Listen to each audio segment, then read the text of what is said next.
Deactivate your Instagram account, you first have to navigate to the bottom right corner where you see this profile icon and tap on it. And then with this selected, proceed to the top right corner where you see this 3 ellipses and tap on it. And this will redirect you to an interface like this. Make sure to select Account Center. Then on this interface, scroll down and locate Personal Details.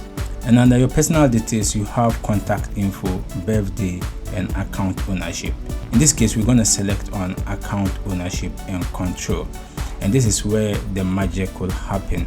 So I'm going to proceed to tap on deactivation or deletion. In this case, I want to deactivate my account, so I'm going to make sure it's toggled on. Then continue to tap on continue. And that's it. You have successfully deactivated your Instagram account. If you have any question, you can leave it in the comment section. I'll do my best to attend to you. If you enjoyed this video, consider subscribe and give this video a like. See you in the next video.